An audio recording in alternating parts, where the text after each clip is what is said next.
अस्सलाम वालेकुम एवरीवन, आप देख रहे हैं इशाल होम्योपैथी की मालूमाती वीडियो। आज हमारे साथ मौजूद हैं एक बार फिर से दादा होम्योपैथ डॉक्टर मोहम्मद सिद्दीक, जो कि होम्योपैथिक तरीका इलाज में 35 साल तजुर्बा रखते हैं। सर, आज का हमारा मौजू है डायलिसिस।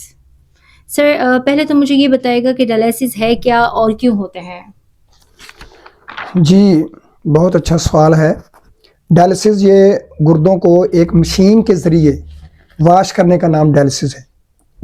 चूँकि जब ह्यूमन बॉडी के अंदर ब्लड यूरिया और सीरम क्रिएटिनिन जो है बढ़ जाता है, ईजीएफआर बहुत कम हो जाता है, तो पेशाब रुक जाता है और पेशाब को जो ये जहरीले मादे जो बाहर निकलने चाहिए पेशाब के ज़रिए, वो खून के अंदर शामिल हो जाते हैं और उसको एक मशीन के ज़रिए वाश करके तो वो अलहदा से निकाल लिए जाते हैं।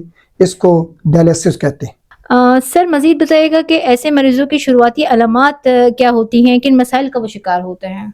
जी, सबसे पहले जो है ना, ऐसे मरीज़ जो कि काहिलुल वजूद होते हैं, सुस्त होते हैं, बैठने का काम करते हैं, वॉक नहीं करते, एक्सरसाइज नहीं करते, पानी बहुत कम पीते हैं, इसमें ये बहुत बड़ा मसला होता है। सबसे पहले उनके यहाँ कमर में बोझ महसूस होता है, क्योंकि यहाँ दोनों गुर्दे होते हैं, बोझ महसूस होता है।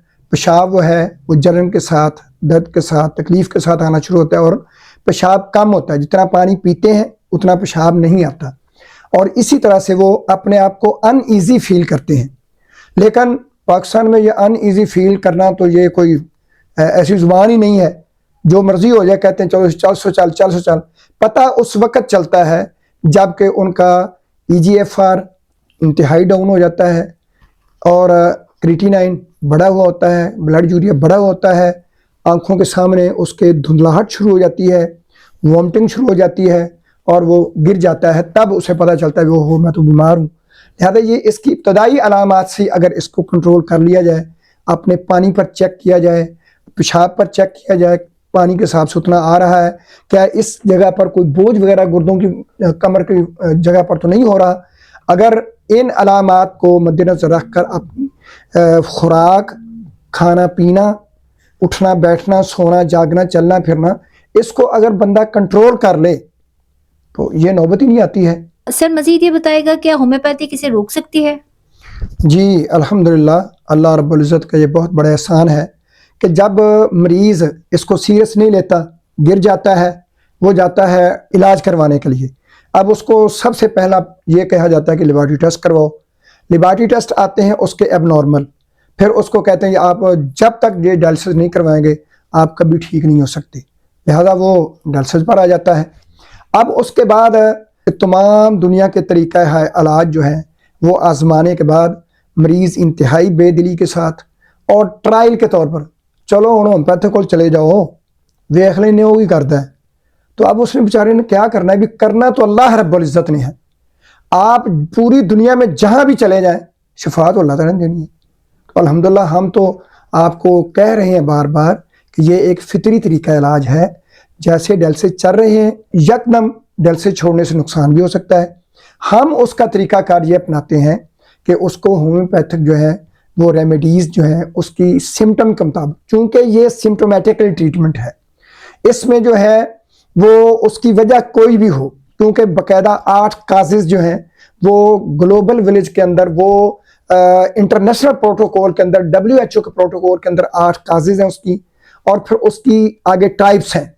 अब टाइप्स पहले तो एक्यूट और क्रोनिक 2 ही हुआ करती थी शुरू में, चूँकि अब मरीज़ ज़्यादा निकलने शुरू हो गए हैं। अब जनाब एक्यूट एंड क्रोनिक को छोड़ दिया, अब ग्रेड 1, 2, 3, 4, 5 पता नहीं आगे कहाँ तक जाएगा, पर 5 तो पहुँच चुके हैं ना बेचारे, और उनको नहीं समझ आ रही क्या है। तो जब इधर हमारे पास मरीज़ आता है इंतहाई बेदिली के साथ, तो फिर सबसे पहला उसके जी डायलिसिस कदों छुट्टन गए। ओ भाई, ये आहिस्ता आहिस्ता अगर आप इधर से मेडिसिन शुरू करते हैं, आपके गुर्दे अल्हम्दुलिल्लाह वर्क करना शुरू करेंगे, तो उसके बाद आपका पेशाब आना शुरू होगा। तो बार बार आपको लेबॉरेटरी टेस्ट भी नहीं करवाने पड़ेंगे। पेशाब का आना सबसे बड़ा टेस्ट है आपका, और गुर्दों की जगह पर बोझ का हल्का होना, यानी कि आप वहाँ ईजी फील करें, तो इसका मतलब है गुर्दे अपना वर्क करना शुरू कर दिया है। और ये एक जो बहुत बड़ा इंतहाई दुख वाला काम है कि जनाब जब कोई चीज़ फैल जाती है, जब कोई चीज़ सुकड़ जाती है, हाइपरट्रोफी اینڈ ایٹروفی، نو ٹریٹمنٹ، پوری دنیا میں کوئی علاج نہیں، لیکن الحمدللہ ہومیوپیتھک میں مٹیریا میڈیکا بھرے پڑے ہیں۔ Encyclopedia drug of homeopathic encyclopedia اٹھا کر دیکھیں، آپ کو کتنی ہی چیزیں ملیں گی کہ جو ایٹروفی کی طرف گئیں، ہومیوپیتھک ریمیڈیز استعمال کی اور وہ اپنے مکمل سائز پر آ گئی، جو ہائپرٹروفی کی طرف چیزیں گئیں، انلارجمنٹ ہوئی ان کی، اور الحمدللہ ہومیوپیتھک طریقہ علاج کے ذریعے ان کو اللہ رب العزت نے شفا سے ہمکنار فرمایا۔ تو لہذا جب گردے سکڑ جاتے ہیں تو وقت ضرور لگتا ہے، اس کا ٹائم پیریڈ جو ہے وہ مریض کی کنڈیشن کے مطابق ہے، 25 سال کا ہے تو اس کا اور ہوگا، 35 45 50 60 سال کا تو اس کا اور ہوگا۔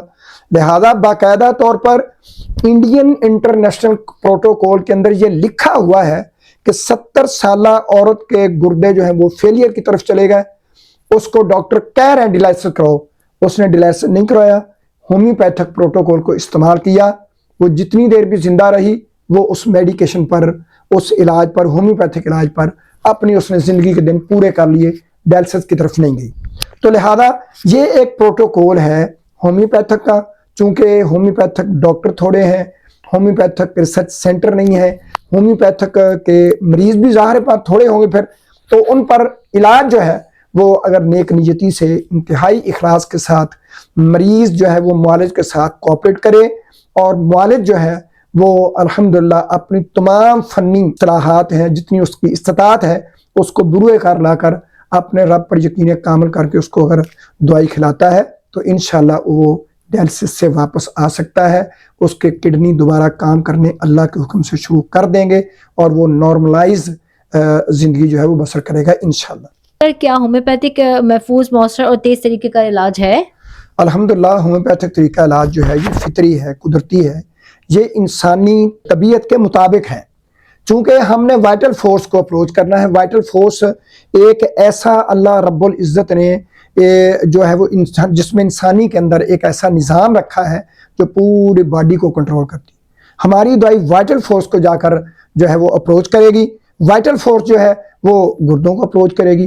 لہذا اس لیے ہم الحمدللہ پورے یقین کے ساتھ کہہ سکتے ہیں کہ جب ہم گردوں کا علاج ایک مریض کا کر رہے ہیں تو بالکل بھی ہومیوپیتھک دوائی سے اس کو ہارٹ کا مسئلہ نہیں بنے گا، جگر کا مسئلہ نہیں بنے گا، اس کو معدے کا مسئلہ نہیں بنے گا، انشاءاللہ کوئی مسئلہ بھی نہیں بنے گا، بغیر کسی after effect, side effect, bad effect کے انشاءاللہ اس کے گردے الحمدللہ صحیح طور پر کام کرنا شروع کریں گے، اور اللہ کے فضل سے وہ شفا یاب ہوگا انشاءاللہ۔ سر لاسٹ میں آپ ہمارے مریضوں کو کیا پیغام دینا چاہیں گے؟